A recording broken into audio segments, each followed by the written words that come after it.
Para esta ponencia vamos a contar con el abogado y mediador de Sevilla, don José Luis Sariego Morillo. Es asesor del Consejo General del Poder Judicial, tiene un amplio y extenso currículum que os paso a resumir. Pertenece a los abogados de familia, abogado de derechos humanos, profesor de curso en especialización en la Universidad de Sevilla, en Barcelona, en Cataluña, en la Escuela de Formación Continua de Jueces y Fiscales del Consejo General del Poder Judicial, etcétera. Ha sido asesor del Consejo General del Poder Judicial, del Ministerio de Asuntos Sociales, Ministerio de Justicia, la Generalitat de Cataluña, Junta de Galicia, Consejería de Asuntos Sociales y Bienestar Social de la Junta de Andalucía, Instituto Español de la Mujer. Ha sido ponente en más de 80 jornadas, congresos nacionales e internacionales ha participado, ha publicado libros y más de 150 artículos. Ponente ante la Comisión Europea de Denuncia contra el Estado español. Con este amplio currículum creo que queda clara su absoluta categoría como profesional. Agradecemos a José Luis su participación en esta jornada y doy la palabra al mismo para que nos ilustre sobre el tema. Muchas gracias. Quería agradecer a todos vosotros vuestra participación, porque sin vosotros no es posible celebrar esta jornada y sobre todo sin la colaboración del Colegio de Abogados de Granada, a quien agradezco que haya contado conmigo y también con el resto de personas organizadoras. Bueno, vamos a pasar. Yo ayer comentaba con el magistrado Campos de Gijón que podríamos hacer como hemos hecho, lo comentaba también con compañeros aquí del Colegio de Abogados de la Junta de Gobierno del Colegio de Abogados de Granada, y lo comento en todos los colegios de abogados donde voy, por toda España, que podríamos intentar solucionar las cosas de una manera muy fácil, como han hecho en Canadá. Por ejemplo, en Canadá los abogados y las abogadas se pusieron de acuerdo en que sus honorarios iban a ser el doble si alcanzaban acuerdos de mediación y utilizaban la metodología de mediación en procesos de conflictos intrafamiliares, que no vamos a hablar de divorcios, sino de conflictos intrafamiliares, porque hay diversos tipos de conflictos dentro de la familia. Cobraban el doble que si iban a los tribunales. En los tribunales eran penalizados, es decir, el letrado o la letrada que acudía directamente al tribunal eran penalizados. Y se les contaba como un punto negativo en su currículum, porque no eran precisamente dialogantes ni... Con eso quiero decir, a veces mucha gente se pone de los nervios, sobre todo los colegios de abogados, diciendo, pero bueno, este tío está loco, ¿no? ¿Cómo propone un cambio de los honorarios? Pero realmente el ver las cosas de una forma distinta, la custodia compartida es una forma de ver distinto la resolución de los conflictos de separación de una pareja, tanto del mismo sexo o de distinto sexo, cuando hay niños por medio. Esa forma de ver distinta también es una forma de generar trabajo. Hay una gran bolsa de trabajo en la forma de resolver las cosas de una forma distinta. ¿Por qué os digo todo esto? Porque os voy a poner un ejemplo. Hace unos años di unos cursos sobre mediación en los 6 colegios del Consejo General de la Abogacía de Galicia, y todo el mundo tenía el miedo de que la mediación, eso que venía, esa cosa extraña de la mediación, nos iba a quitar trabajo a los abogados. Al contrario, en todos aquellos países donde se implanta la mediación, ha fomentado mucho más trabajo de los abogados. Lo que sí ha creado es que los abogados se han tenido que reciclar y cambiar su forma de ver las cosas, estudiar lo que decía Ángel hace poco, o decía José Manuel también ayer, ¿no? También quiero dejar, antes de empezar la ponencia, que la custodia compartida tendríamos que trabajar en ella como una oportunidad de descargar hacia las mujeres, en cuanto madres, precisamente en esa lucha por la igualdad de oportunidades que deben de tener tanto hombres como mujeres, independientemente de cuál sea su condición familiar, y que debemos de ver la custodia compartida como esa oportunidad, como un elemento más hacia la lucha de igualdad entre sexos, y no a verlo como un ataque. Bueno, vamos a empezar con la custodia compartida. Yo me he encontrado con un problema, y es que me pusieron que yo tenía que hablar de la evolución, requisitos legales, jurisprudenciales, otorgar la custodia compartida. Me parecía un tema muy aburrido, sobre todo para ser el último ponente. Entonces, pues me he tomado la libertad de hacer otra cosa distinta. La cosa distinta es, y creo que os han dado material, no os han dado material, bueno, pero lo van a colgar en la página web, y va a ser muy, va a estar bastante extensa, ¿vale? La ponencia ahí. Como estamos en un colegio de abogados, ¿cómo vamos a trabajar a partir de ahora los colegios de abogados? Vamos a hacer algo práctico, porque ya sabemos lo que es la custodia compartida, los que opinan unos, los que opinan otros, los que están a favor, los que están en contra, pero está claro que esto es imparable, igual que la incorporación del mundo de la mujer al mundo de lo público, la igualdad entre sexos es algo imparable, también es imparable el tema de la corresponsabilidad parental. Afortunadamente, las mujeres de este siglo cuentan con hombres a su lado que están dispuestos a compartir esas responsabilidades. Pero es que lo mejor de todo es que son los niños los que son más afortunados. Como ha dicho el Tribunal Constitucional alemán, nunca antes en la historia evolutiva del ser humano los niños han tenido tantas figuras de apego. Bueno, vamos a empezar a nivel práctico, ¿cómo nos plantearíamos? A ver si esto va. Ahora. Cuando estamos en nuestro despacho y alguien nos plantea que quiere una custodia compartida, vamos a ver qué variables tenemos que tener en cuenta. Lo primero es la disponibilidad temporal de los progenitores. Eso hay que saberlo vender.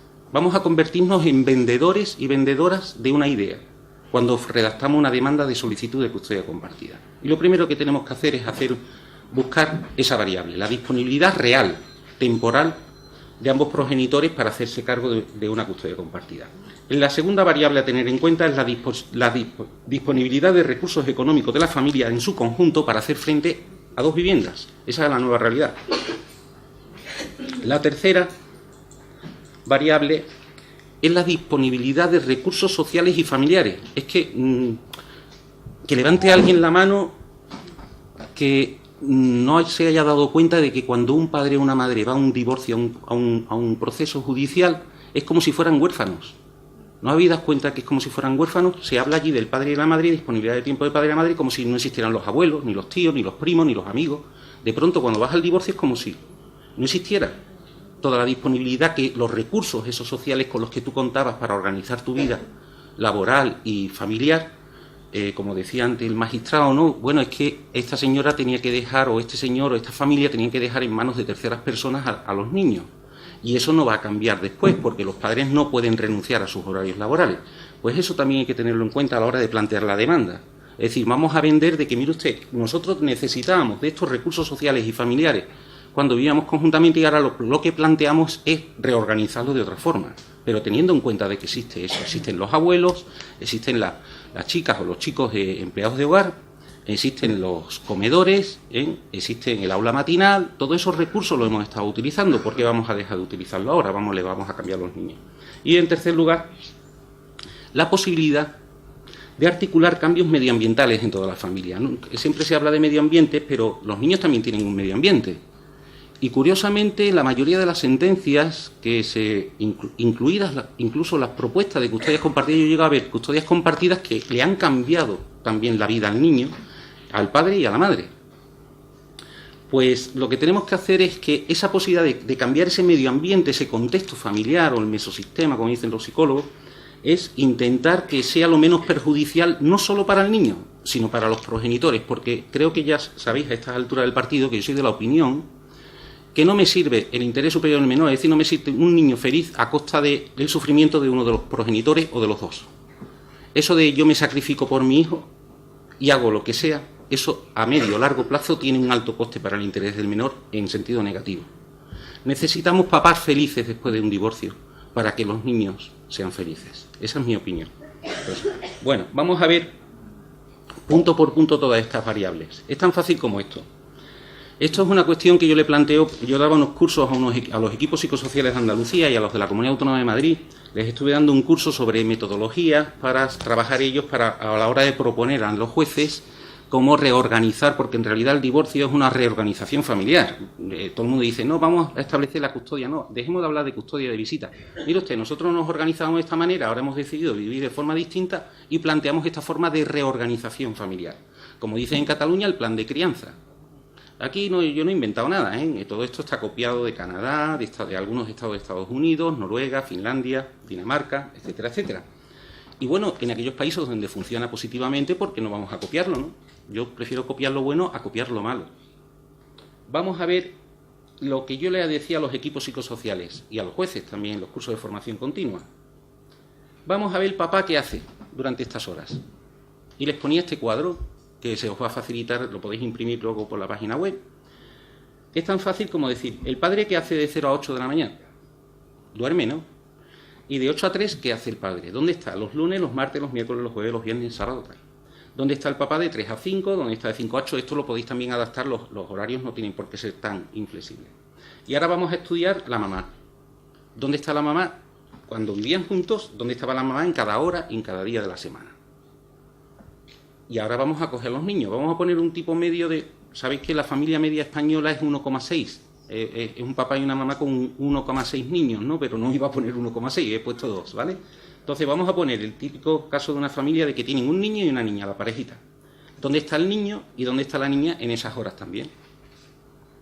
Y ahora yo les decía a los equipos psicosociales, coger cualquier familia e intentar organizar estos horarios, lo que decía ya José Manuel Aguilar. Pero aquí se ve muy claramente. Vamos a ver dónde metemos. ¿Quién se va a ocupar del niño de 3 a 5? El miércoles. Si el padre y la madre a lo mejor están trabajando. No, pues mira, estaba en el comedor del colegio. Ah, pues mira, porque vamos a cambiar eso.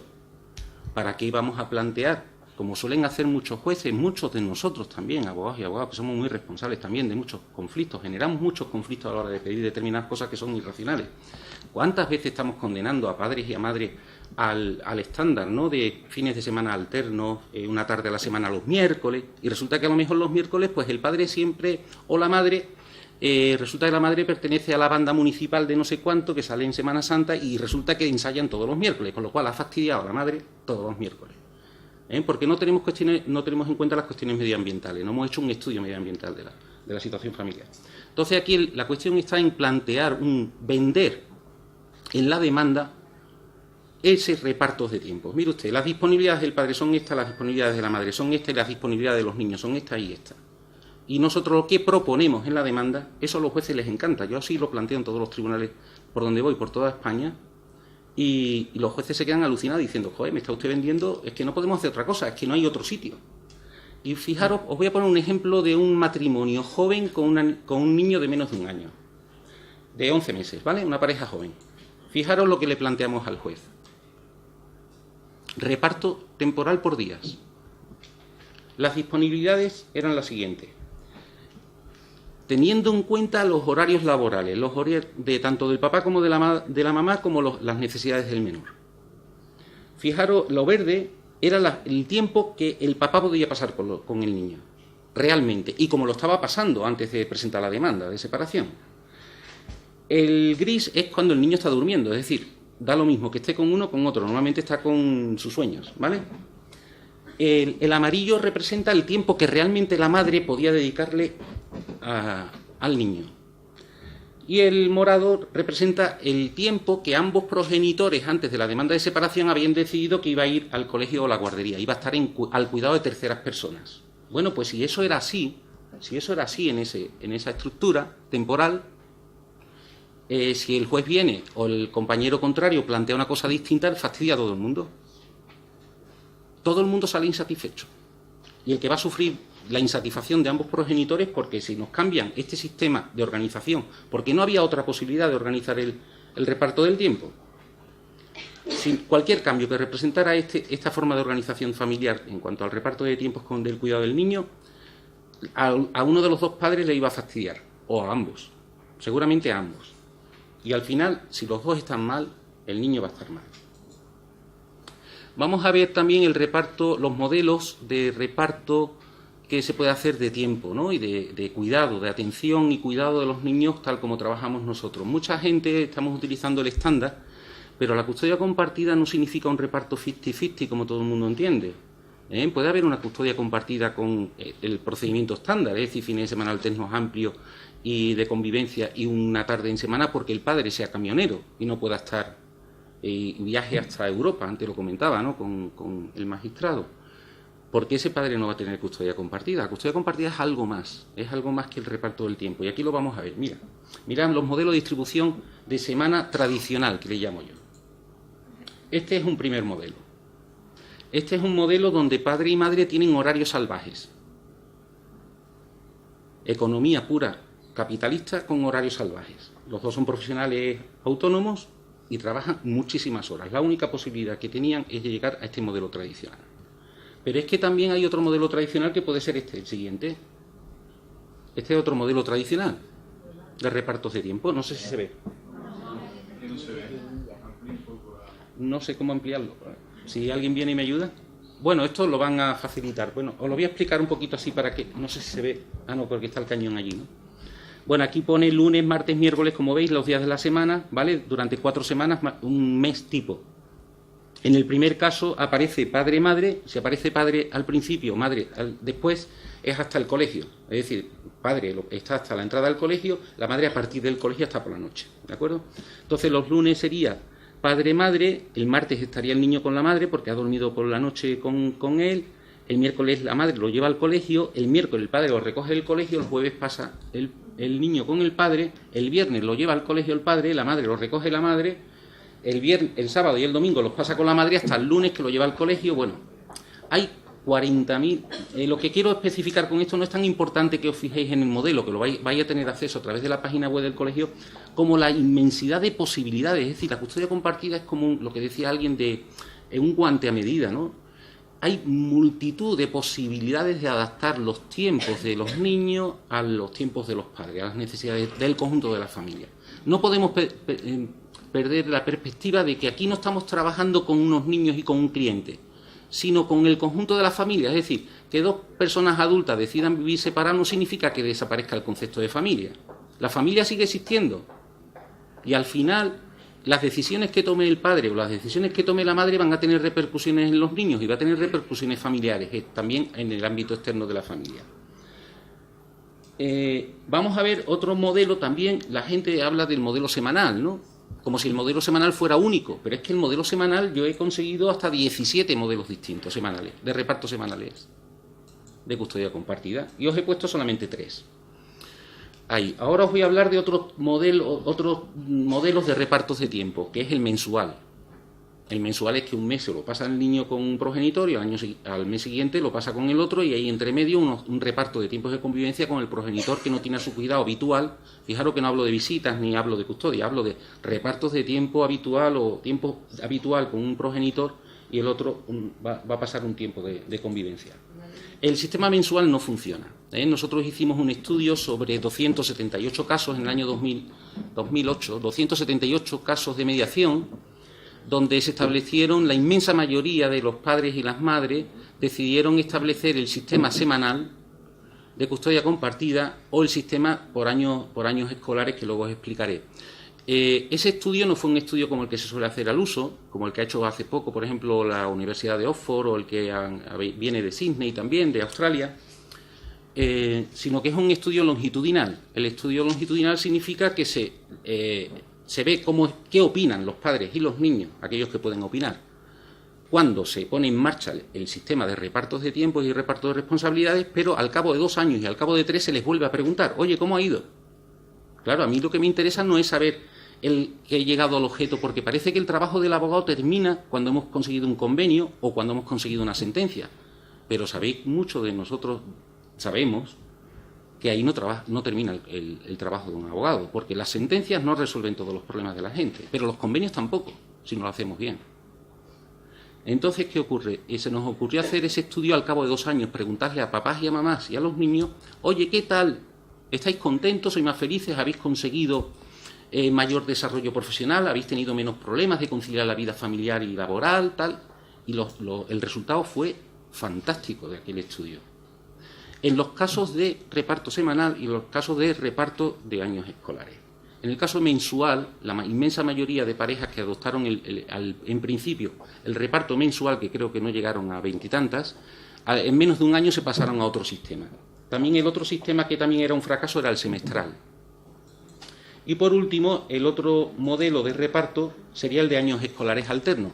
Este nos llamó mucho la atención porque se aprovechaba. Hay muchos psicólogos que nos dicen, y psicólogas a lo largo de toda España y fuera de España también nos dicen, bueno, es que este sistema tiene todas las las ventajas de la custodia compartida, pero todos los inconvenientes también de la custodia monoparental o exclusiva.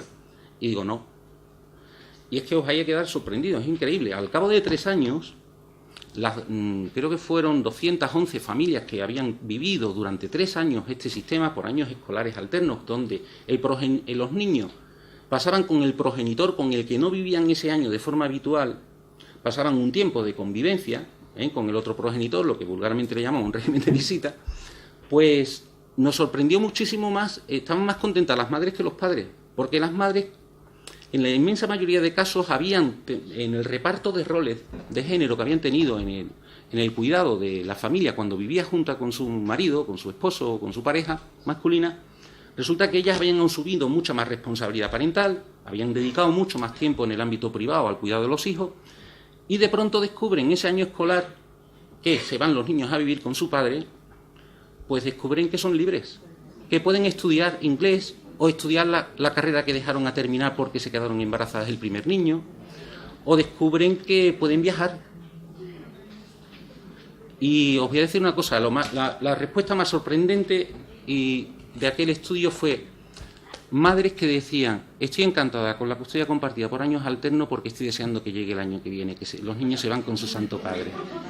Yo me quedé alucinado. Había muchos padres que se arrepintieron y no eran tan felices como las madres porque descubrieron lo que era llevar adelante una carga en exclusiva durante todo un año a los niños, Pero también fueron más conscientes, los padres, fijaros lo que os digo, la respuesta de los padres no fue: estoy deseando que los niños se vayan con su madre, sino estoy deseando que llegue el año que yo le tenga que pagar la pensión, ¿sabes? Porque me sale más barato. Me sale más barato pagarle la pensión que le tengo que pagar el año que tienen que estar los niños con la madre que el año que yo estoy pringado con los niños. Como veis, son cosas que salen totalmente de la normalidad a la que estamos habituados, ¿no? Y yo creo que hay que mirar el futuro con mucho optimismo, porque afortunadamente creo que muchos de los que estamos aquí, muchas de las que estáis aquí, creo que tenemos una visión de futuro, porque si no, no estaríamos aquí, Y creo que podemos cambiar las cosas. Vamos a ver si esto va. Vamos a ver el reparto del sostenimiento de los hijos, ¿vale? Porque los hijos hay que sostenerlos, como dice la ley. Bueno, sostenerlos, ¿sabéis? Mantenerlos, ¿no? El tema de la P, del famoso...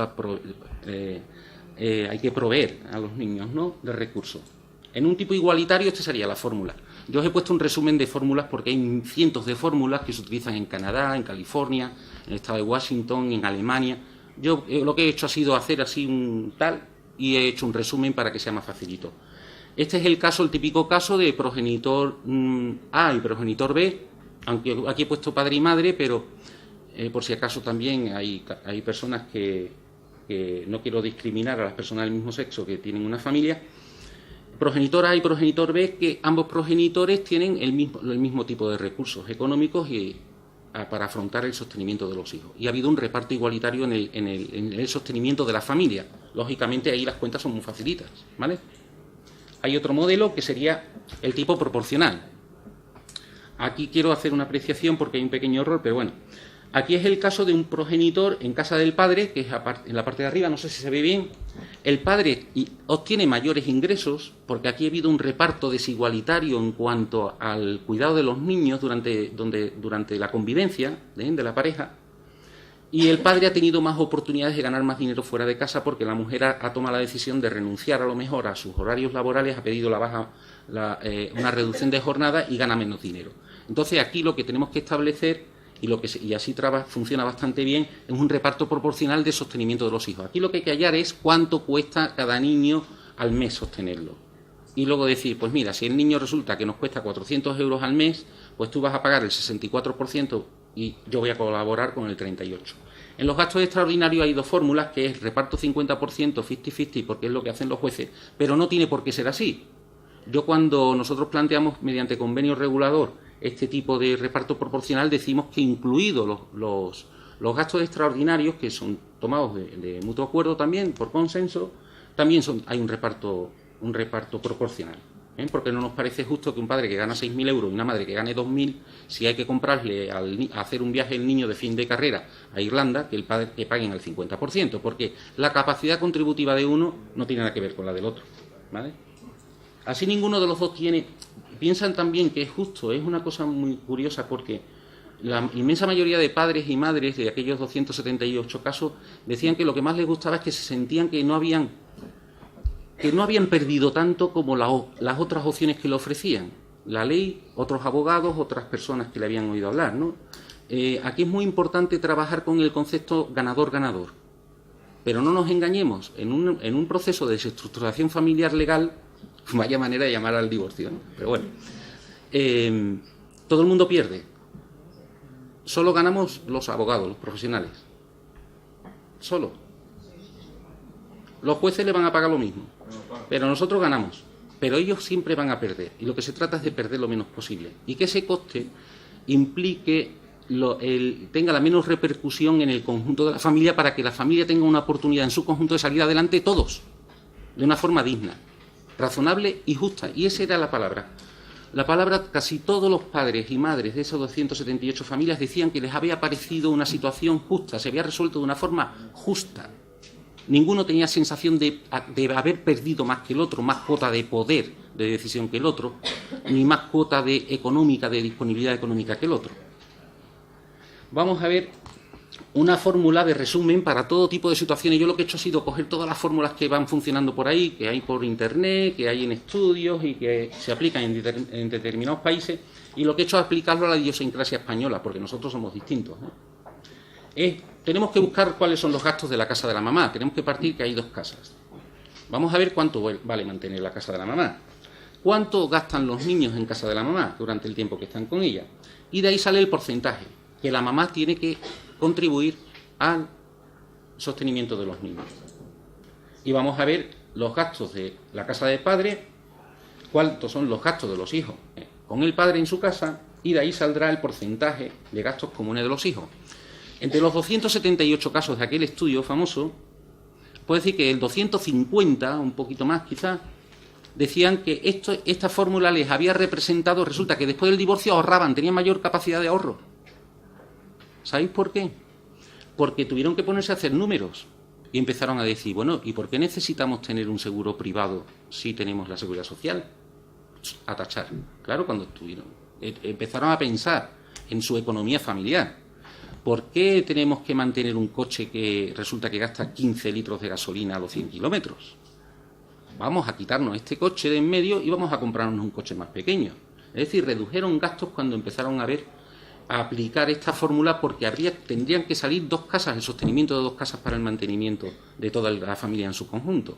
Y lógicamente, si antes teníamos un pastel y de ahí todo el mundo comía, pero es que resulta que ahora ese pastel se va a dividir por la mitad y todo el mundo va a seguir comiendo, pero por el coste de las dos casas aumenta los gastos de la familia en su conjunto. Entonces había que buscar recortes por todos lados. Y con esta fórmula, las personas que están implicadas en ese proceso de separación o divorcio, y sus abogados y sus mediadores podían llegar a la conclusión y buscar cuál era realmente las pensiones que había que establecer. Disponibilidad de recursos sociales y familiares para la familia, lo que hemos hablado antes, ¿no? De que parece que cuando un papá y una mamá, o dos papás o dos mamás se separan o divorcian en un juzgado de familia, los jueces y los fiscales dicen, allí no se habla de los abuelos, casi nunca, no se habla de los titos, no se habla de los empleados domésticos, no se habla del aula matinal, no se habla de todos los apoyos que han tenido antes.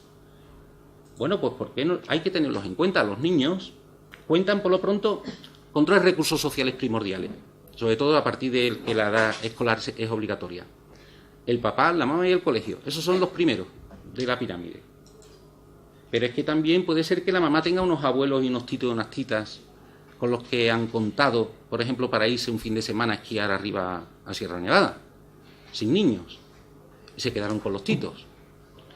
O papá tiene también unos abuelos que también han echado una mano de llevar a los niños al colegio, porque ambos dos, tanto el padre como la madre, no pueden llevar a los niños al colegio, y se habían organizado de que el abuelo lleve a los niños al colegio por la mañana. ¿Por qué no tenemos en cuenta eso también a la hora de hablar sobre la reorganización familiar que representa la custodia compartida después de la separación de ambos progenitores? Pero también aparecen los primos y también aparece la asistenta. Si existía antes una asistenta, ¿por qué ahora vamos a dejar de tenerla? Si existen posibilidades económicas, bueno, pues habrá que cortar las horas de trabajo de esa asistenta, pero la podemos aprovechar y optimizar el recurso que tenemos. Todo eso hay que tenerlo en cuenta como premisa. Vamos a ver los cambios medioambientales en toda la familia. Aquí he utilizado un modelo tradicional sexista, bastante sexista, porque desgraciadamente la realidad es esa. Bueno, la realidad no, pero la inmensa mayoría ocurre así. El papá y la mamá. En este caso, la mamá puede acudir a un recurso que antes no tenía. Porque a lo mejor la mamá dice, es que, joder, yo trabajo en una empresa de informática y tengo que estar a las 7:30 allí, porque ellos tienen un horario de estos salvajes de 7:30 hasta las 2:30. Resulta que no puedo llevar a los niños al colegio. Pero los días que tengo al niño sí puedo contar con un aula matinal porque no hemos informado.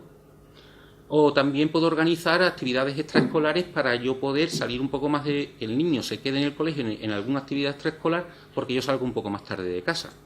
Estoy poniendo un ejemplo de una mamá, pero podemos leer también arriba papá, ¿vale? Para no ser discriminatorio. O la mamá también puede negociar con su empresa, o el papá puede negociar también un cambio de horario laboral.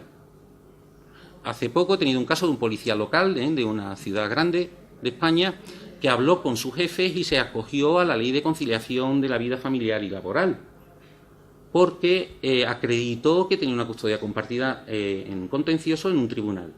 Y él tenía derecho a que se les cambiaran los horarios laborales por convenio. Y pudo adaptar su horario laboral como policía municipal o local a las necesidades que tenía porque tenía custodia compartida y tenía que estar presente a recoger a los niños por la mañana, llevar a los niños por la mañana al colegio. Y se le permitía llegar más tarde. Vamos a ver, otros casos que también puede ocurrir para los cambios medioambientales, por ejemplo, el papá o la mamá contar con el comedor. Bueno, eso sí lo siguen pagando la Junta de Andalucía y el Gobierno, ¿no? Porque están recortando mucho, pero ese recurso también existe. En algunos casos, tanto el papá como la mamá no pueden organizarse, o los abuelos viven lejos, o no tienen apoyo familiar cercano, y pueden acudir a una solución de cambio medioambiental del niño del comedor. Y eso se puede explicar a los niños se adaptan. También otro tipo de actividades, que el padre o la madre puedan también adaptarse a otro tipo de actividades distintas a las que tenían antes los niños, para que pueda reorganizar su tiempo, no sea solo todo tiempo de ocio. Y el tema de la nueva pareja. ¿Por qué no contamos con las nuevas parejas? También es un apoyo, un recurso, ¿no? Representa un cambio, hay que pedir ayuda a un profesional para ver cómo los niños aceptan esa nueva relación, pero las nuevas parejas pueden servir como un buen apoyo para la custodia compartida, en beneficio no solo de quien la tiene, sino del otro progenitor. Porque al final se convierte todo en un nuevo modelo de familia, lo que decía ayer José Manuel Aguilar, ¿no? Papá, mamá, mamá, la novia y el novio y tal. Voy a terminar porque ya además es muy tarde y me gusta más que me hagan preguntas que exponer mucho mis ideas, para eso luego se va a dar por escrito. Para ser un poquito provocador, ¿vale? Aunque ya han hablado sobre eso, yo soy un poquito más radical sobre las mentiras que se están hablando sobre la custodia compartida. Las mentiras tanto a nivel político, a nivel judicial, a nivel de la abogacía, a nivel del mundo de la psicología, del trabajo social y sobre todo a nivel ideológico. Se nos dice que tiene que haber un buen entendimiento entre ambos progenitores para que se establezca una custodia compartida. Ya hemos hablado que el Tribunal Supremo, afortunadamente, y además recientemente una sentencia de Pascual Ortuño de la Audiencia Provincial de Barcelona ha hecho una interpretación de la normativa europea sobre que eso no puede ser. No puede ser un requisito sine qua non que se exija un buen entendimiento a los padres para establecer una custodia compartida. Vamos a ver, buen entendimiento en un divorcio, que se lleven bien. Yo he tenido hace poco recientemente una sentencia que la he comentado con algunos compañeros y compañeras de una audiencia provincial, cuyo lugar no voy a decir, donde decía, la relación entre ambos progenitores es estupenda. Ha quedado acreditado que los dos están perfectamente capacitados para la custodia compartida. El equipo psicosocial ha dado su visto bueno. El informe del Ministerio Fiscal ha sido favorable, pero la relación no es excelente. Y yo digo, bueno, ya, ¿qué excusa van a buscar? Bueno, pues yo lo que hago es aplicar, no sé si hacemos un poquito de memoria, los que somos sobre todo profesionales del derecho, el artículo 1116 del Código Civil, ¿os suena? Lo de las condiciones, si os hablo de las condiciones imposibles, eso si os suena, ¿no? Que cuando tú pones una condición imposible en un documento jurídico, se entiende que es nulo, ¿no? Entonces, el Tribunal Europeo de Derechos Humanos está diciendo eso mismo. Está diciendo, no se puede exigir una condición imposible en un divorcio. Que haya entendimiento en un divorcio, pero si ese es el conflicto, el divorcio es en sí mismo un conflicto. ¿Por qué? Porque desgraciadamente los letrados y letradas y los operadores jurídicos seguimos viendo el divorcio como un conflicto, y el divorcio no es un conflicto. El conflicto existía antes, el divorcio es la solución. Y así es como que tenemos que trabajar. El divorcio como solución. Como no vamos a hablar de convenio regulador, ni vamos a hablar de custodia compartida, vamos a hablar de reorganización de la familia. Después de que los dos adultos que habían tenido hijos en común deciden vivir por separado, en vez de hablar de divorcio. Si planteamos ese tipo de lenguaje a los tribunales dicen, jolín, este abogado, esta abogada de que me está hablando, oye, es verdad que esto es una cosa distinta, vamos a cambiar la perspectiva. Luego se nos exige que haya un mismo modelo educativo. Un mismo modelo educativo siempre lo ha habido hasta el momento del divorcio.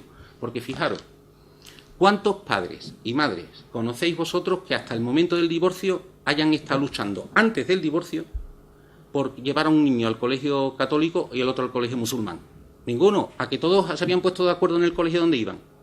O que iban a ir a catequesis. O que iban a ir a piano. O que iban... Es decir, tenían el mismo modelo educativo. Hasta entonces ya está acreditado. El problema es lo que decía antes Ángel, el juez de Gijón, es que no aportamos esa información en las demandas.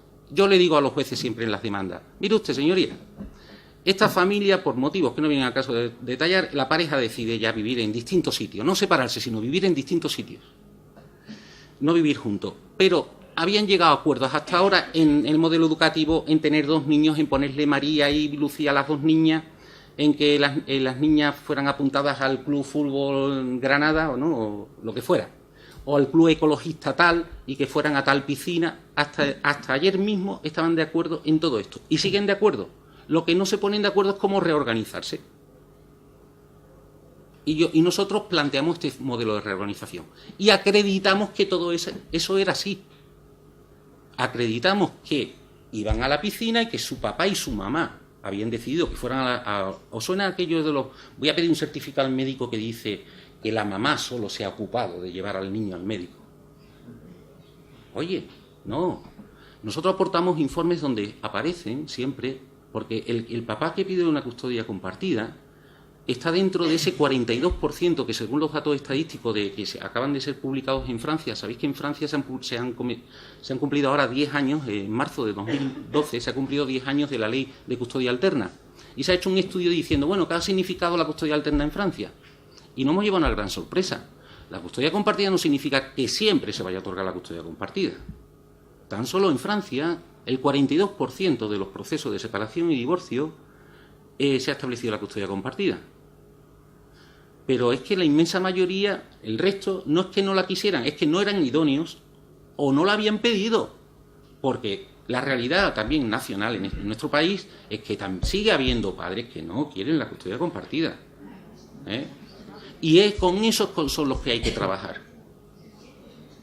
Pero tenemos la suerte de que tenemos padres que colaboran en esa crianza de los hijos, y podemos aportar documentación de que tanto el papá como la mamá llevaban al niño al colegio, llevaban al niño a la piscina o llevaban al niño al... Nunca hablar en negativo de la otra parte, nunca ir al enfrentamiento, eso abre muchas puertas. Y luego el diálogo. ¿Cómo vamos a exigir diálogo si ambas partes comparecen con sus respectivos abogados en un procedimiento? Eso es imposible. Lo ha dicho ante Ángel. ¿Cuántas veces habéis ido a un tribunal y os ha dicho el juez? Bueno, a los letrados. Venga, vamos a hablar. ¿Cuántas veces había hablado antes de ahora? Y así de veces que los letrados nunca han hablado, hasta que llega el momento de la vista. Entonces le estamos exigiendo a los padres, los operadores jurídicos, algo que ni siquiera nosotros hacemos. Ni damos ejemplo con ello. Luego otra falacia que se está utilizando es que así los papás se ahorran el pago de las pensiones, pero eso no es cierto. Es que la ley, el 145 y el 155, los obliga. El mayor coste familiar también es otra cosa que se está diciendo. En absoluto todos los estudios que hay sobre custodia compartida, sobre todo los longitudinales, sobre todo la escuela de Minnesota, nos dicen que hay una capacidad de ahorro. Es decir, ambos progenitores son conscientes de que al mantener dos casos tienen que apretarse el cinturón. Y toman conciencia de la economía familiar y empiezan a tener el control de la economía familiar. Es más, en ese estudio de Minnesota es muy interesante porque te dice la custodia compartida favorece el diálogo y no al revés. ¿Por qué? Es que no tienen más remedio que ponerse de acuerdo. Oye, que es que no llego a final de mes, pues mira, vamos a quitar la niña del ballet que nos cuesta 60 euros al mes y la niña, bueno, si la familia tiene que apretarse el cinturón, también los niños aprietan el cinturón. Yo siempre le planteo a los jueces, oiga, si este matrimonio siguiera viviendo en la misma casa, él se queda en el paro, que es la situación actual, y tal, si vivieran en la misma casa, todos se apretarían el cinturón, ¿no? ¿Y por qué si están en proceso de divorcio eso no es así? Solo se tiene que apretar el cinturón uno a costa del otro. Es incomprensible, pero bueno. Y luego el tema de los hijos muebles o mochila. ¿Y por qué digo hijos muebles? Porque aquello de la desestabilización, os suena la frase de, es que eso desestabiliza a los niños, el cambiarse para un sitio y para otro. Eso es una gran mentira. Mira, hay un estudio en Francia, que lo tengo por ahí publicado, en un artículo, que habla de que, ¿por qué no hay ningún estudio en todo el mundo, ningún estudio que diga que sea negativo para los niños los regímenes de visita en custodia monoparental? Porque ahí los niños sí que se mueven. Visteis ayer los ejemplos que puso José Manuel Aguilar, ¿no? Cuando hablamos de transiciones. Nosotros hablamos de transiciones, son cuando los niños cambian de contexto familiar de un progenitor a otro. En custodias monoparentales los niños llegan a hasta 20 transiciones en un mes. 25, 26 transiciones en un mes. Eso sí que desestabiliza a un niño. En custodias compartidas desaparecen. Se convierten en 4, 6, 8, como mucho, al mes, transiciones. Pero me dicen otros jueces, algunos jueces en Barcelona me decían, juez, es que mover a los niños demasiado desestabiliza a los niños, es un problema y les quita seguridad y tal. Digo, bueno, pues entonces le pregunté al juez, ¿usted tiene hijos? Yo sabía que tenía hijos, ¿no? Yo sabía por dónde iban lo sabía lo que me iba a contestar. Y digo, ¿y usted tiene hijos adolescentes? Y usted tiene hijos que además usted los lleva al aula matinal y se tienen que montar, porque usted los tiene en un colegio que está a 25 kilómetros de Barcelona, y se tienen que montar en un autobús, y se tienen que levantar a las 6:30 de la mañana, y se montan en un autobús para ir a un colegio que está en el Quinto Pino, se quedan en el aula matinal, luego en el comedor, luego se van a casa de los abuelos. Los abuelos los llevan a las actividades extraescolares con el coche, se pasan los niños todo el día con, vamos, una jornada, como yo le digo, una peonada. Esos niños echaban una peonada. Y al final pasaban el tiempo con el juez, el tiempo que pasaban con el juez y con su madre era al final del día. Digo, esos niños deberían de estar, sus hijos deberían de ir a un psiquiatra. ¿Por qué? Porque si usted me dice que por mover a un niño 6, 8 veces al mes de cambio de contexto familiar, y usted diariamente está cambiando al niño de sitio, su hijo tiene que estar como una regadera. Y le tuve que explicar que lo que desestabiliza a un niño no es el movimiento, por favor, si es lo normal. Lo normal es que un niño, yo lo decía en un artículo muy curioso, y alguna gente se reía, vamos a tomar una familia tipo, ¿vale? Papá y mamá y un niño, y dicen, vamos a apuntar al niño a caballo. Pero el caballo al salón, el caballo que lo traigan todos los días aquí al salón. Y el niño monta en el salón, sí, porque si va a la hípica lo vamos a desestabilizar. Y al fútbol, ¿vamos a apuntarlo al fútbol después de una hora? Ah, no. Pero al campo de fútbol no, los niños, los 11 amigos vienen a jugar al salón de casa, no vaya a ser que el niño se mueva demasiado y se nos vaya a desestabilizar. ¿De qué estamos hablando? ¿De un mueble? ¿De un equipo de música? Lo que desestabiliza a un niño es el conflicto, que haya malos rollos. Y eso lo sabemos todos. Seguimos, y ya termino. Es imposible imponer la custodia compartida, no se puede imponer. ¿Cómo que no? Si ya viene establecido en la ley. El artículo 68 dice que es obligatorio. Cuando los cónyuges viven juntos están obligados a compartir el cuidado y atención de los menores. Ya está en la ley. ¿Quién me dice a mí que no se puede imponer por ley? Los padres pocos hábiles, el artículo 154 del Código Civil. ¿Por qué no acudimos precisamente a esa oportunidad? Como hablaba el otro día un chico que preguntaba por aquí, creo que era letrado aquí de Granada, y lo de la reinserción, ¿no? Bueno, vamos a aprovechar el divorcio para reinsertar a ese padre en la realidad social, que se comprometa en el cuidado de los niños. Vamos a darle una oportunidad porque, os voy a decir una cosa, una de las cosas más curiosas de aquel estudio de 278 familias con custodia compartida fue una madre que dijo, yo estoy contenta con la custodia compartida porque aunque el padre antes del divorcio no se comprometió en el cuidado de mis hijos, a los 6 meses de yo firmar la custodia compartida me diagnosticaron un cáncer, que por cierto hoy se celebra, como sabéis, el Día Mundial del Cáncer de Mama. Y le diagnosticaron un cáncer de mama y descubrió la mamá que no era inmortal. Y dijo, Dios mío, menos mal que tomé una decisión de custodia compartida. Porque si hubiera seguido con el rol tradicional de yo ser la cuidadora principal y el padre un visitador y tal, y un padre Burger King, ¿no? Resulta que si yo hubiera fallecido, los niños hubieran quedado más un incompetente total. ¿Y en manos de quién se iba a criar mis hijos en un futuro? Yo he descubierto, aquella mujer superó, gracias a Dios, el cáncer, pero ella descubrió de pronto que no somos inmortales y que nuestros hijos tienen la suerte, estos niños y estas niñas tienen la suerte de, en el 42% en Francia, no sé, aquí en España, yo espero que ronda un 32%, tienen la suerte de tener un padre que quiere comprometerse en el cuidado y sacar a los niños adelante. Pues vamos a darle facilidades, ¿no? Sobre todo en beneficio de los niños. Y luego el tema de los niños demasiado pequeños. ¿Dónde pone eso en la ley? De que los regímenes progresivos, porque el niño es muy pequeño. Tú antes hablabas del tema de la lactancia. Yo entiendo que el tema de la lactancia, pero puede haber custodia compartida perfectamente, porque tú sabes que, aunque la madre del pecho, a partir de determinadas edades ya, muy tempranas incluso, se les da leche de apoyo, como tú sabes, ¿eh? Sobre todo por cuestiones medioambientales y de contaminación, la contaminación del aire. Muchas mujeres tienen empobrecimiento de la leche materna, ¿no? Y es necesario que esos niños, para que salgan adelante de una forma adecuada, necesitan leche de apoyo.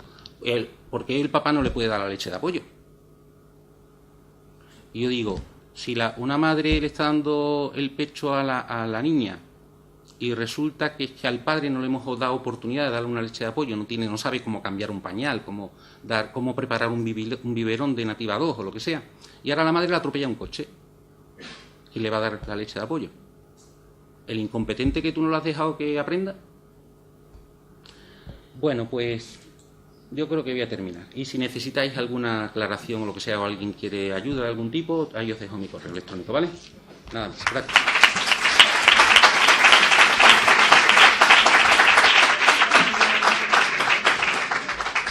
Vamos a pasar a un turno de palabra. ¿Tú querías?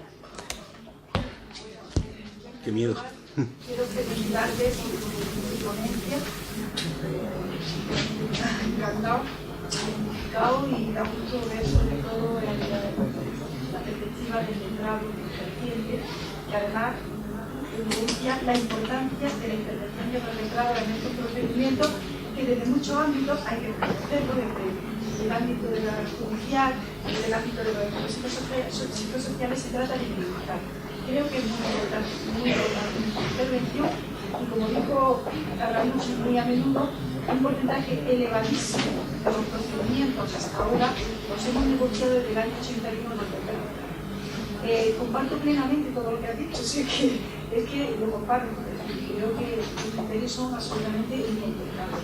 Con respecto a este punto de los hijos muy menores, sí se me plantea una duda, porque efectivamente, últimamente, y como creo que me gusta mucho cómo has hablado, porque además son cuestiones eminentemente prácticas y lo que estamos viendo día a día. Lo que se me plantea es el problema que se me ha planteado en algunas ocasiones de los padres en este caso, es que los pediatras últimamente, como van variando, antes los niños 3 meses, es un tema que se plantea muy a menudo, 3 meses de la leche de la madre y después ya, pero es que ahora los criterios de los pediatras es que hasta los 2 años hay que darle de comer, hay que amamantar a los niños, lo que significa, primero, tener a las madres, creo que es un retroceso incluso desde el punto de vista ideológico, o sea, yo lo veo clarísimo. Y por otra parte, porque considero que eso crea una dependencia enorme también en los hijos, ¿no?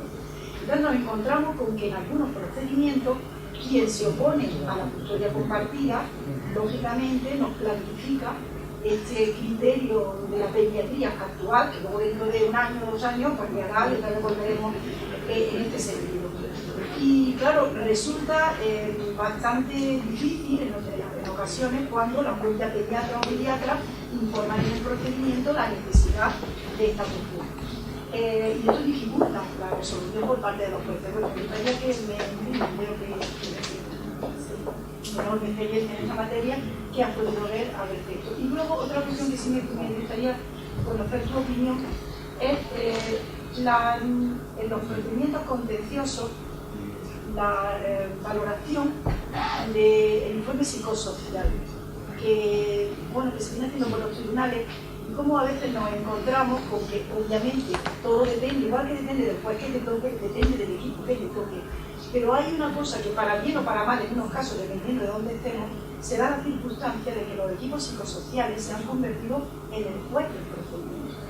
Y da igual lo que haya hecho el letrado, los 2 letrados o letradas, discutiendo en el procedimiento, trabajando el tema, hay que discutir, no hay más remedio, no se puede llevar a un acuerdo. y que finalmente el equipo pues llega a una conclusión que habitualmente una de las partes lógicamente tiene.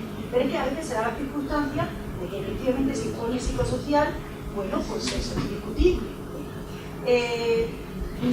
Creo que en estos casos no se le está aplicando a los tribunales el mismo criterio que se le aplica para su valoración a cualquier prueba medicina, ¿vale? Sí. Se le da un valor, creo que incluso superior, y resulta muy complicado, salvo en determinados casos, poder rebatir ese informe. Y los juzgados, por regla general, suelen seguir muy. Me gustaría que comentaras a vosotros. Bueno, gracias por tu intervención y tus preguntas. En cuanto al tema del pecho, tengo ahora un caso muy reciente aquí en Granada, muy cercano, y precisamente era una niña que ya no tomaba el pecho y de pronto la madre empezó otra vez a darle el pecho para evitar una custodia compartida, una cosa increíble. Cuando resulta que hay gente que se dedican a inventar cosas como los sacaleches, como tú sabes. Es decir, hay madres trabajadoras que son autónomas, que han tenido un bebé y no tienen más remedio que utilizar el sacaleches, ¿eh? Si quieren seguir trabajando, porque sabéis que una baja maternal de una autónoma, pues que así, ¿no? Otra cosa es que seas funcionaria o tengas la suerte de trabajar en una empresa que te garantice la baja maternal y luego no te despidan porque te hayas quedado embarazada. Entonces, yo siempre cuando hay un tema de sacaleches hablo de eso, ¿no? De si esta mujer se hubiera dedicado, fuera una mujer trabajadora fuera del hogar, no solo dentro del hogar, el tema de... Uy, perdón, aquí está, se ha puesto a hablar solo. El abas, sí. Vamos a ver. ¿Por qué una mujer tiene que recibir un trato distinto a otra mujer o una familia? Y yo lo que hago es trabajar con el tema de las figuras de apego, el tema de la impronta, llevar un buen informe de parte de qué significa en esas primeras etapas de un niño o de una niña el contacto físico. Mira, ahora hay un estudio muy interesante en la Universidad de Oxford que acaba de salir, que es muy interesante, diciendo que es muchísimo más importante el contacto físico en los primeros 3 años de la vida de un menor que el contacto visual o que el contacto verbal a través del oído. No sé si sabéis que Estados Unidos y Rusia siempre estaban peleados, pero tienen una cosa muy en común, y es que cuando nacen un bebé los inmovilizan. Lo sabéis, ¿no?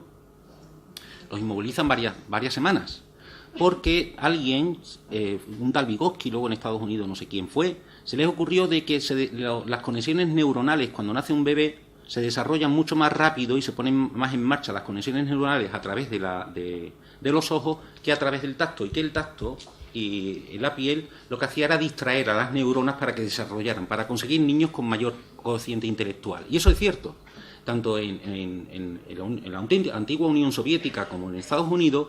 La inmensa mayoría de niños en los últimos 30 años han subido su cociente intelectual por 10 puntos, gracias a eso.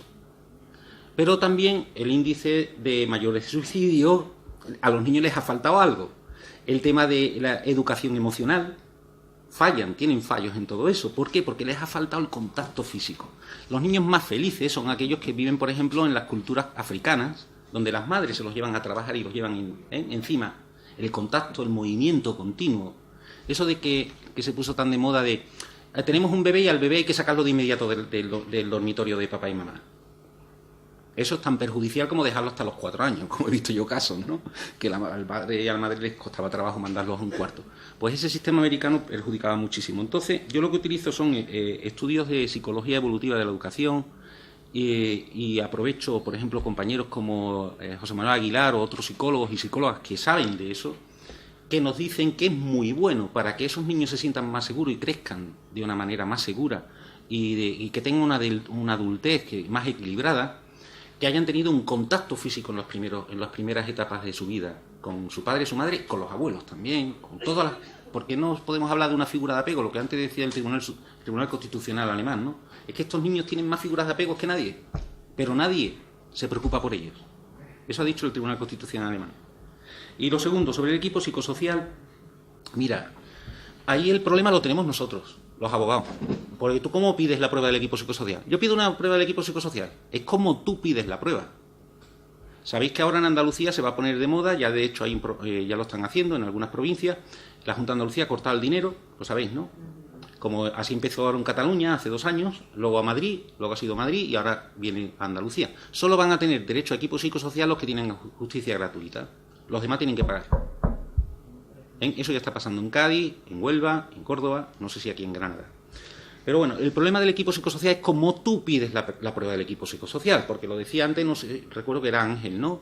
Tú puedes pedir al equipo psicosocial que me evalúe al niño, que me evalúe a los dos padres, que me evalúe la idoneidad, que me evalúe esto o lo otro, pero no.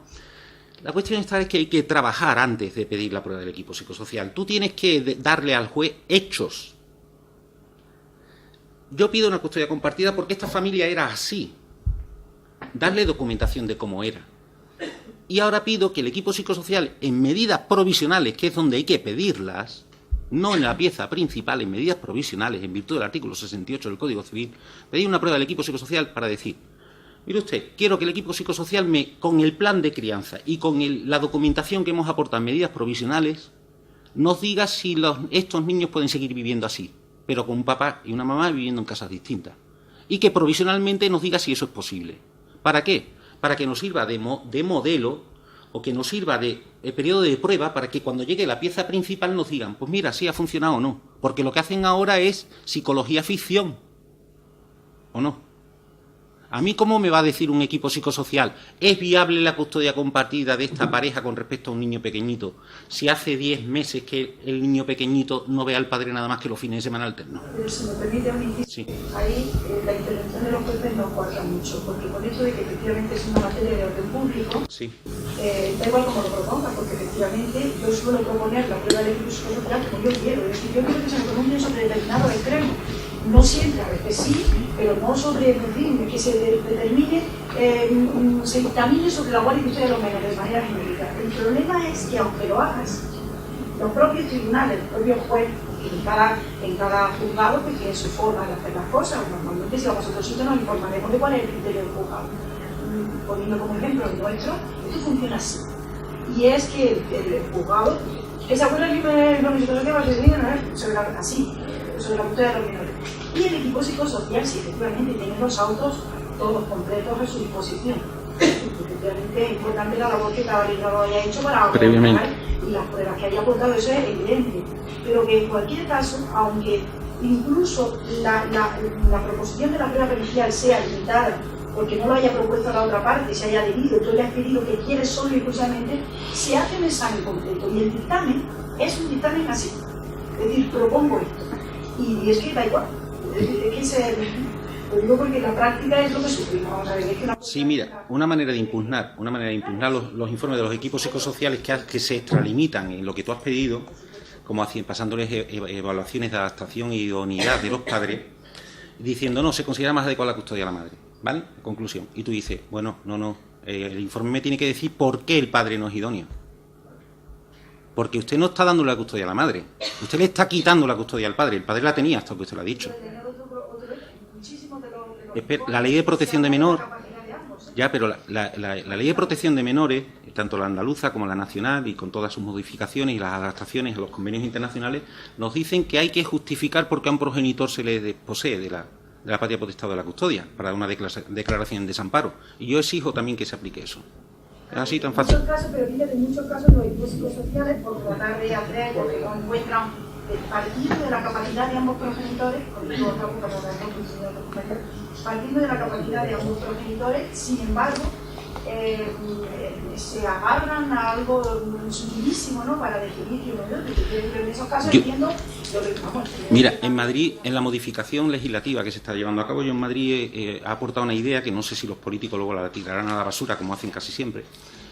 Y la idea es la siguiente, que los equipos psicosociales nos podemos ahorrar una pasta, porque los equipos psicosociales son solo necesarios cuando un progenitor ponga en tela de juicio que el otro sea idóneo, o que hay una situación de riesgo. Pero si dos progenitores han llegado al divorcio y nunca ha pasado nada, ni ningún menor está en riesgo, ¿yo para qué necesito un equipo psicosocial? ¿Correcto? Y otra cosa es que, esa es mi opinión, a ver si lo... Venga, sí. Esa es su opinión, yo estoy de acuerdo con ella, sí. Entiendo que para privar de la guardia y custodia tendría que darse al menos la misma circunstancia que para privar de la patria potestad, pero esa no es la realidad, por lo menos no es la realidad que tenemos en Granada. En Granada, ya lo he dicho esta mañana el magistrado, se han dictado 3 sentencias en apelación concediendo una custodia compartida. 3 sentencias. Me parece lamentable con el Código Civil de la mano, ¿no? Bueno, la realidad que nos encontramos con los informes de los equipos psicosociales es, por una parte, que si solicito de forma contenciosa, porque la señora generalmente quiere a los niños por vía de hechos, solicito por vía contenciosa que se me conceda la guardia de custodia compartida y lo pido en el procedimiento principal y también lo solicito en medidas provisionales, el Código Civil en el artículo 92 me exige el informe del equipo. Solicito como prueba anticipada que se practique la pericial. Me la deniegan sistemáticamente sin argumentarme. ¿Por qué no aportas una prueba de parte en las medidas provisionales? Pero es la fundamental, que la prueba de parte yo no tengo al niño. El niño lo tiene la mamá. Pero sí puedes tener documentación, ¿no? ¿Qué puedo aportar? No puedo aportar nada, porque no tengo al niño. Aparte de que es discutible, yo entiendo que una mamá, aunque tenga al niño, tampoco debe de utilizar al niño para llevarlo al psicólogo porque estamos hablando de un tema de patria potestad. ¿Por qué no utilizas, en vez de utilizar el 103 del Código Civil, vete al Reglamento Bruselas II? Interpon una demanda de sustracción de menores. Directamente, porque te lo permite el Bruselas II. Bueno, te la archivan, pero tú puedes... Pero si el papá se lleva al menor... Mira, la primera vez que yo estuve en una custodia compartida en un contencioso, que fue en 1995, en un proceso contencioso en Barcelona, a mí me decían siempre los jueces y los fiscales, ¿eso qué es? ¿Sabes qué te digo, no? Hasta que un juez me escuchó. Es que ese juez que me escuchó, luego resulta que ese juez dio la casualidad que pidió una excedencia y se fue a la Escuela de Práctica Judicial y se llevó su idea. Aquí la cuestión es que lo que estábamos hablando antes, esto es, las familias están en continuo dinamismo y cambios, ¿no? Los modelos de familia, la sociedad y todo eso. Pero también nuestra forma de ver las cosas, la forma de resolver los conflictos también. Tenemos que ver una forma distinta, como es el tema de la mediación, ¿no? O como a mí me gusta llamarle, gestionar los conflictos de una forma alternativa, distinta, ¿vale? Hacer una gestión del conflicto distinta. Entonces, todo esto es una carrera de fondo como la educación de un niño, ¿eh? Los niños nunca se terminan de educar. Es que tú tienes un niño de 30 años y sigues educándolo. Pues esto es exactamente igual. Los cambios sociales, sobre todo un cambio social tan fuerte como está pasando con este tema de la implicación de los hombres en la crianza de los hijos, en nuestra sociedad tan tradicional le está costando mucho trabajo. Yo en el año 95 pensaba que en 5 años ya tenemos custodias compartidas por toda España. ¿Y qué va? Me he equivocado. Lo que estamos hablando hoy aquí, yo ya hablaba en el año 96 en el Colegio de Barcelona o en el Colegio de Bilbao. Y me decían mucho, incluso abogados de la Asociación de Abogados de Familia, yo pertenecía a la Asociación de Abogados de Familia, fui fundador junto con Luis Zarraluki. El propio Luis me decía, ¿eso qué es? Custodia compartida. Tuve que aportar documentación de otros países para que pudieran saber lo que era. Y cuando empecé a hablar de mediación en el año 1997, el primer congreso que se celebró en España hablando de mediación fue en Barcelona en 1999. Como sabéis, la ley se aprobó poco después. Hace poco se ha cumplido 10 años de ley de mediación en Cataluña. Y sabéis que en Cataluña cómo funcionaba la ley de mediación. ¿Lo sabéis o no? ¿No lo sabéis? Bueno, buscará la información, pues es muy interesante. El tema es que no hay cultura de mediación, no hay educación en corresponsabilidad parental y nos estamos agarrando a los roles tradicionales, que es lo más fácil.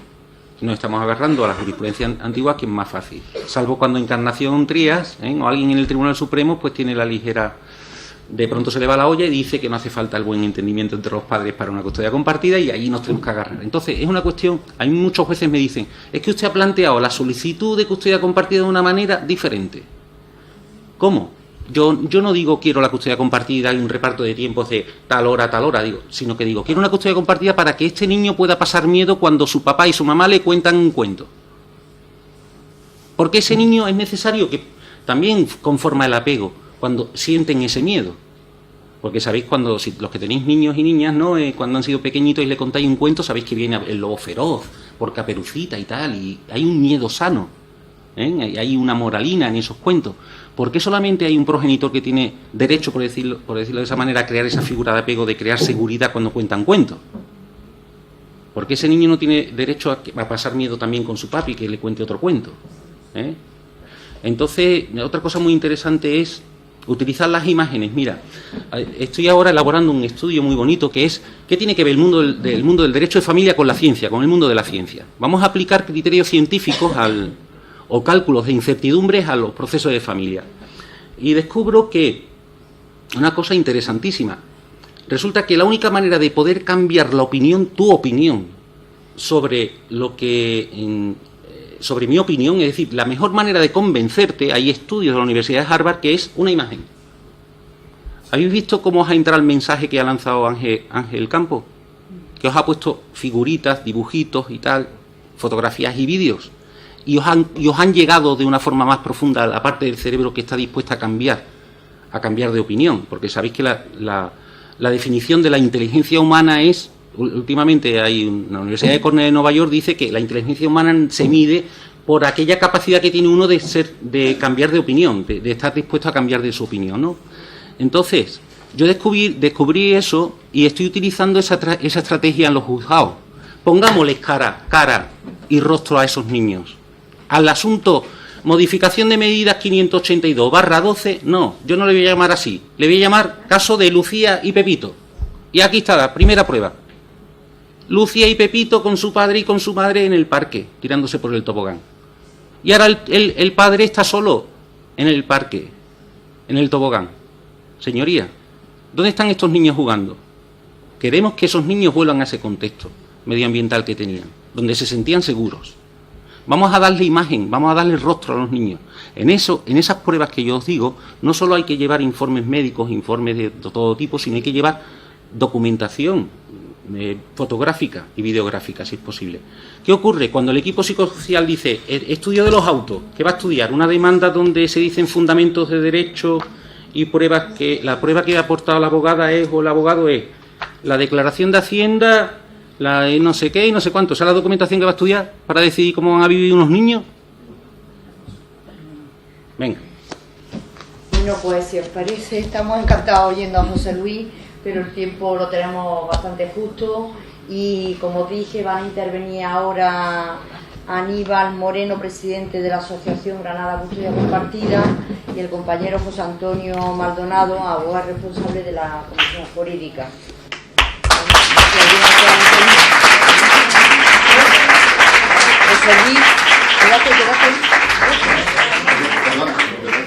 Bueno, no vamos a entretenernos mucho, teniendo en cuenta ya la hora que es y las ganas que tenemos ya todos, después de haber aprendido todo lo que teníamos que aprender, pues de salir ya y el día que es. Bueno, estimados compañeros,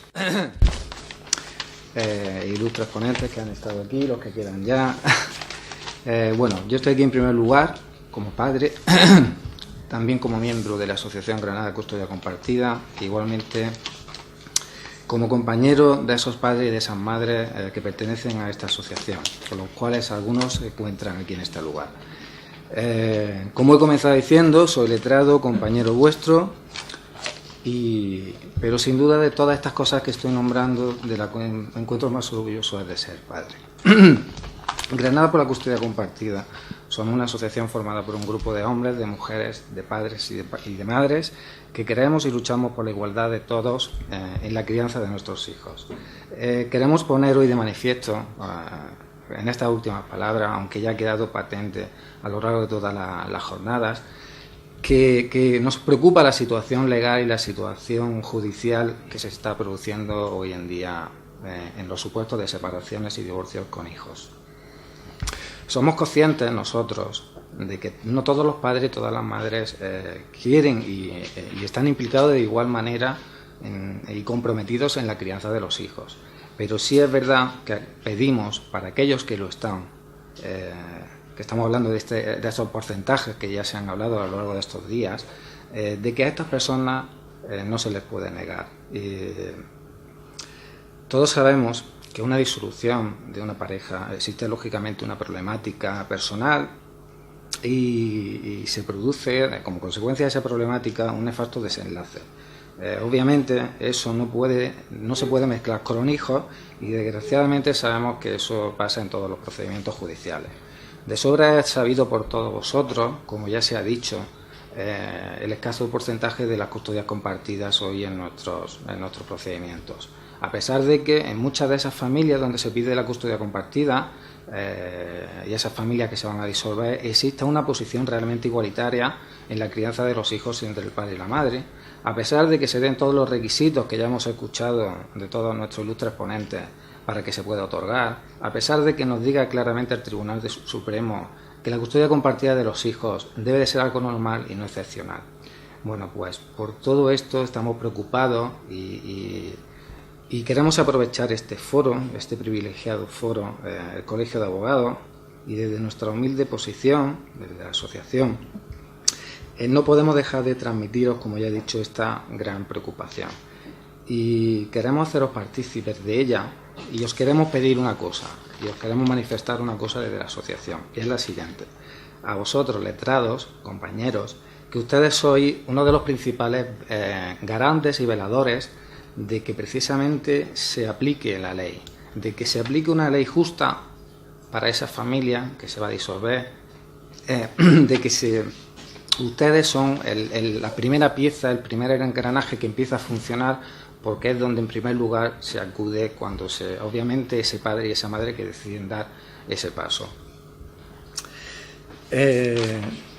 Compañeros, hoy quiero pediros que escuchéis estas palabras que os voy a decir y que os acordéis mañana cuando tengáis a vuestros clientes sentados en vuestros despachos, y cuando también tenéis que pensar que enfrente, me da igual sea vuestro cliente el hombre o la mujer, pero también tenéis que pensar que el otro progenitor está sentado en otro despacho de otro compañero. Y podáis pensar también que mañana vosotros podéis encontrar en esa situación, ¿vale? Eso me ha pasado a mí. La ruptura y la disolución de un hogar, de una familia, no puede ni tiene por qué suponer la ruptura de las vidas que componen o que componían ese hogar. La ruptura de los lazos de los padres con sus hijos. Pues estas vidas, de hecho, pueden y deben surgir dos nuevos hogares, dos nuevas familias que van a ser necesarias, complementarias y compartidas por los hijos. La custodia compartida, como ya se ha dicho aquí por José Manuel Aguilar, por el compañero José Luis Ariego, por el resto de ponentes, se basa en la comparentalidad y en la corresponsabilidad, en la igual implicación en la crianza de los hijos por los padres. Y de ahí partimos nosotros, y eso es lo que exigimos, que ambos progenitores cumplan con sus obligaciones y sus responsabilidades. Un padre y una madre no quieren sino que lo mejor para sus hijos, obviamente. Por ello entendemos que en estos casos donde se den todos estos requisitos que ya se ha dicho, le entendemos que lo mejor para articular esta separación familiar es la custodia compartida. El estar con ambos padres, el desarrollarse con ambos, el que no haya un despego de uno o de otro, obviamente va a proporcionar a los hijos un potencial psicológico y evolutivo a lo largo de su vida, de seguridad, de autonomía, de nivel intelectual, de visión, que solamente se le va a poder dar con las dos referencias, la madre y el padre. Y lo que no podemos dar lugar es permitir que una de esas referencias quede relegada y sea la parte de su vida. La cooperación es fundamental, es lo ideal, pero el hecho de que uno de los dos no quiera cooperar para esta custodia compartida no quiere decir, o no debe entenderse como que se restrinja o se relegue al otro progenitor a ser un mero visitador. El contacto nosotros entendemos que es fundamental cuando se produce esta separación, esta disolución de la familia, que debe ser, pero no solo regular y continuado, como se ha dicho aquí, de estancia, no sé qué, sino que el contacto debe de ser en la vida diaria de todos los días de los hijos, porque consideramos que es fundamental alimentarlos, darles desayuno, acostarlos, levantarlos, darles la merienda, y no solamente llevarlos al Burger King, como se ha dicho aquí. Ese padre no quiero ser yo. Bueno, yo termino ya, en primer lugar dando un agradecimiento especial, por supuesto, a todos vosotros, que os considero la pieza clave en que esto, a partir de este momento y con esta jornada, empieza a cambiar un poco. En segundo lugar, por supuesto, al Colegio de Abogados, a mi colegio. En tercer lugar, al grupo de familia y al grupo de abogados jóvenes que han organizado esta magnífica jornada. Y bueno, sí que es verdad que tengo que personalizar este agradecimiento especial, por supuesto, a estas dos maravillosas personas que tengo aquí sentadas a mi lado, en María Teresa y en Margarita. Yo simplemente, con esas palabras termino. Muchísimas gracias a todos vosotros.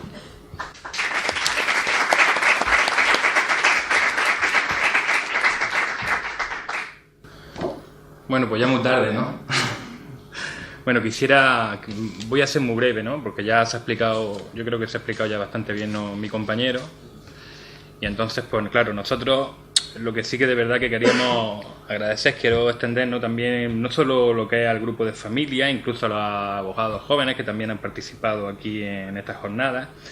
También quisiéramos agradecer lo que es la participación a todos los ponentes, pero muy especialmente quisiera agradecer esta participación a todos mis compañeros. Sin ellos, nosotros aquí en Granada, pues la verdad que no hubiéramos conseguido muchos objetivos, ¿no? Nosotros como asociación pues estamos persiguiendo muchos fines y uno de ellos es promover ante la sociedad y los poderes públicos por la defensa de los derechos de los menores de edad en los procedimientos de separación y divorcio, ¿no? También impulsamos un cambio social promoviendo la igualdad entre sexos en las familias afectadas por procesos de separación y divorcio y divulgar la idoneidad del principio de comparentalidad como modelo de crianza de los hijos, estén o no separados de sus progenitores. Exigimos tanto la legislación como la práctica jurídica que establezca la custodia compartida como un derecho de los menores, nacidos o adoptados, en el marco de la relación de pareja, a seguir teniendo el mismo o similar contacto entre ambos progenitores tras la ruptura de dicha relación. También queremos promover también lo que es el respeto y el reconocimiento de la paternidad y de la maternidad como proyectos vitales de la persona, al margen de cuál sea el sexo de las personas, y como realidades de igual rango sobre las que se fundan derechos fundamentales absolutamente idénticos. Nosotros aquí como asociación aquí en Granada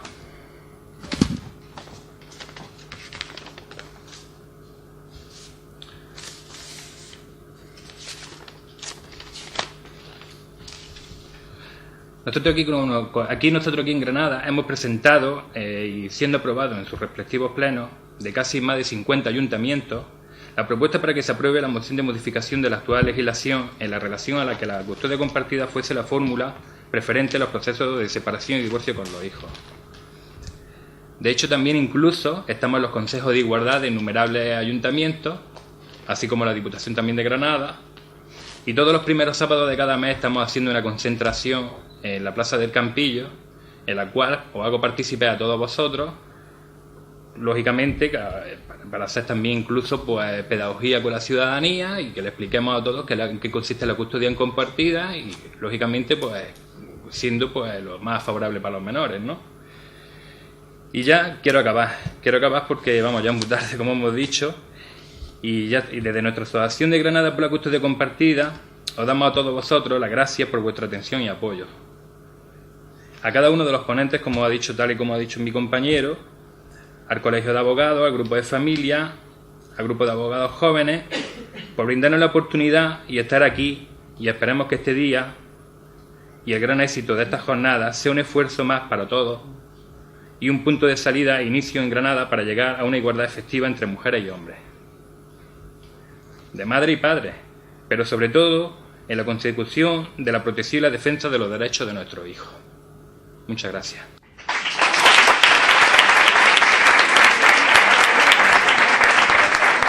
Muchas gracias a todos por vuestra asistencia y damos por concluida la jornada.